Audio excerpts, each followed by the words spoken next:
remember the Dyson DC04 that my dad got me. We did the video, refurbished it, I sold it for 50 English escudos. And when the guy picked it up, he said, "Oh, would you like my old vacuum cleaner?" He had it in his boot, so he obviously was hoping that I'd take it. I think if I didn't, he was going to just carry on up the road and go to the tips. So I said, yeah, go on then. And here we are. We have a Smaznug twin chamber system, 2000 watt SC8442. Very interesting looking cleaner with some quite nice looking tools. It is broken though, so we need to work out how broken and if it's even worth fixing. Let's have a look.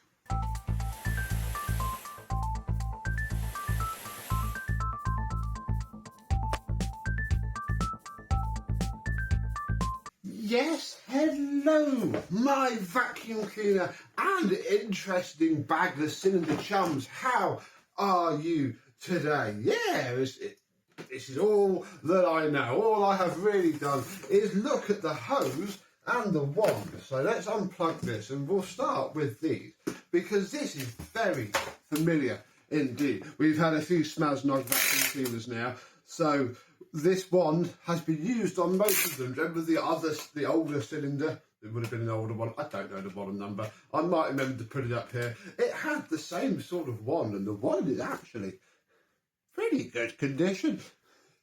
Not that worn out at all. Then we have a very nice hose end, simple and nice. But then we have this hose, and it's like a crush-proof hose, but it's lighter than other hoses. I mean, I have the Victor V9 here because we're probably going to need them.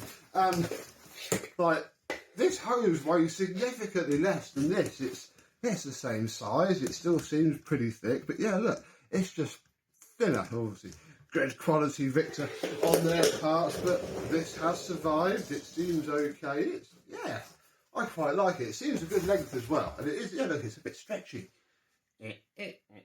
So I've been impressed with it, looking at it from the side of the room. I hope we're impressed with it when we carry on using it. What should we start with now, the Bagless stuff or the vacuum? I reckon we may as well carry on the good times and see what's inside. Forever fish bag. There's nothing fishy about the tools inside of here. Yeah, we have some. We have this 3-in-1 upholstery tool, crevice nozzle and dusting brush, although I haven't. Yeah, there we go, you sort of lock it into place. Yeah, nice. Well, I say nice, it's a stiff old dusting brush. It's a small little crevice tool, and then as soon as you plug the wand into this end, which I imagine, how do you do this? So we have to put that up, then that forms there, and Smaznug, as Mr. Dank Podge would say. Yeah, I mean, that's not bad. So yeah, there's that. Then there's this. Now, I've seen these before. I have a couple of actually very new ones of these, and they're very nice. And I can't work out if it's just, a generic 35mm dusting brush that happens to have fallen in with this stuff, or if it did come with this machine. I will be having a look on the internet at some point to see if there's any reference to this at all. Then we have this. Unused mostly, yeah. No, it is. No, it has been used. This very lightly used turbo nozzle, which was unlocked anyway. Yeah, look, here we go. It's not seeing much use. Is that genuine Smaznug, or is that something else? It looks pretty generic, but it does fit it. But I guess Samsung wouldn't have designed, well, any of this, so it probably is pick and choose. Then we have this very boring looking floor head. Bless it. Oh, it could have. The ones on the other Samsungs have such interesting floor heads. This just doesn't. I mean, it'll be good, got a nice soft rubber blade at the back, so for laminate owners such as me, yeah, gonna be okay. But yeah, in terms of everything else, and especially with this, in theory, being a 2000 watt power hungry vacuum, I think we might be a bit disappointed, but we'll save that disappointment until after this disappointment. So, Bagless Samsung, what could go wrong?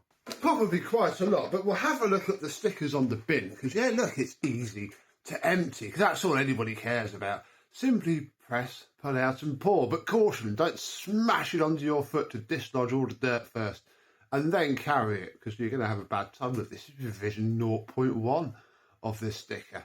Then if we come round here, look, we have the dust fill line. If you let it get that full, you're going to have a bad time. And yeah, do you feel the suction weaken?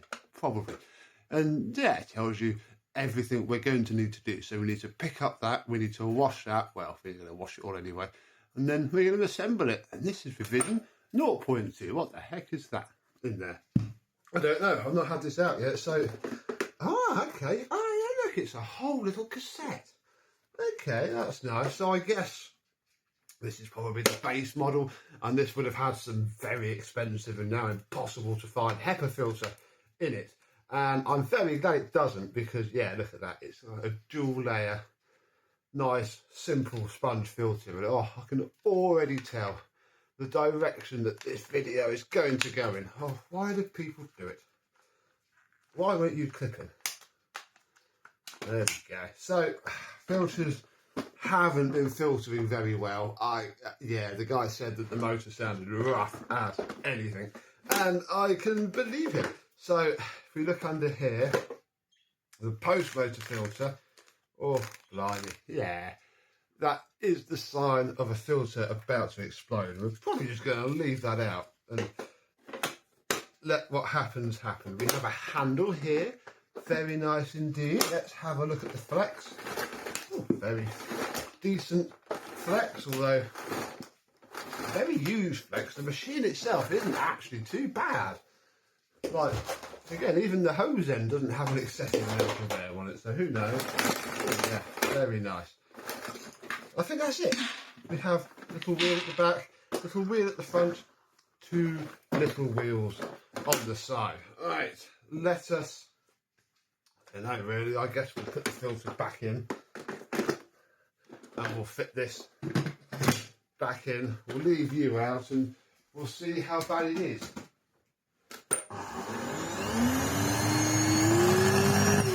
Oh yeah. Yeah. Guy said he picked up a mess of filings, and then not long after that it started to sound like this, and oh yeah, there is the smell. Right, I need to go and tool up, and I think it should be very difficult to do because I cannot see any visible screws. How lovely. Let me have a think. There's two of them. I think I'm finding my way in. I have removed 3 screws underneath of this handle, and doing that, this bit lifts off with feeling.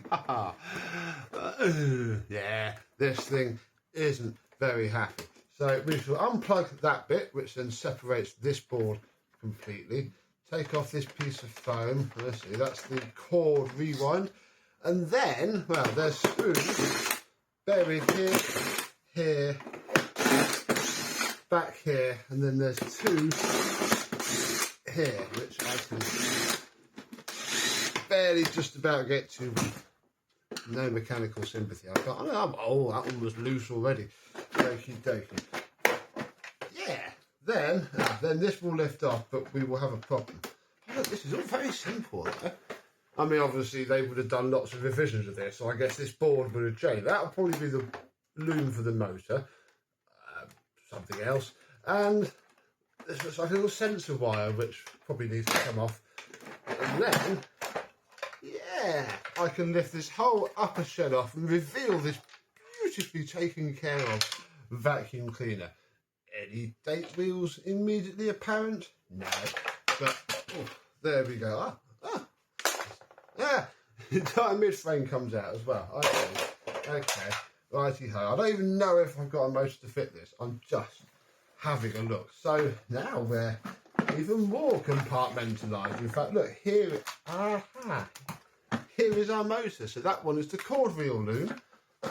Yeah, this is very, very modular. I quite like it. So we just got to come into here, open these screws.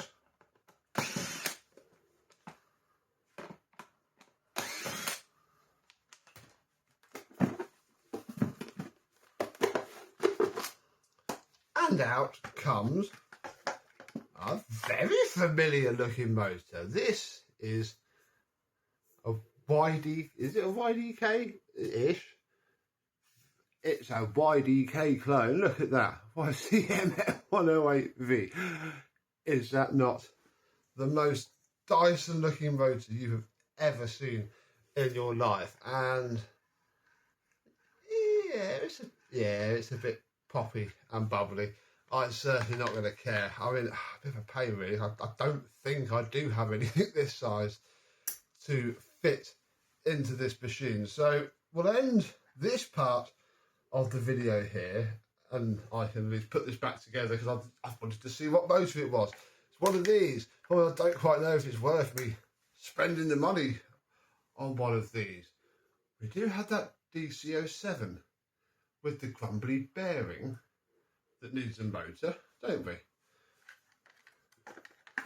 There'd be space for the belt spindle to just happily run out. I wonder. Let me see what I have and if I have anything to replace it, because it would be quite fun to get this going cheaply. It could be a cheap machine for somebody else with a motor, and I guess it would need a full refurb anyway. So I think we will leave this here. I'm not going to sink a new motor into this. It's not going to be worth it, I'm afraid, but I'm sure we can find something. And I mean, before we use it, it's all going to need a good clean anyway, isn't it? Oh, look, it's like a coffee pot. Look, coffee, sir. Even if we do get it running, it's going to need a full refurb anyway, because it's obviously pretty disgusting, but it's going to come apart quite nicely, and I think that's what we're going to do. I'm going to leave this here, and maybe you will see this again, and maybe we will have fitted a different motor to it, and we can experience it after all. Have you ever seen one of these smash knocks before? Do let me know down below, but I guess until the next time, I and some other potential future project will see you soon. Look, it says twin chamber and it's white. This is one of the chambers and this is the other. Ah, oh, they're not wrong. Bye bye.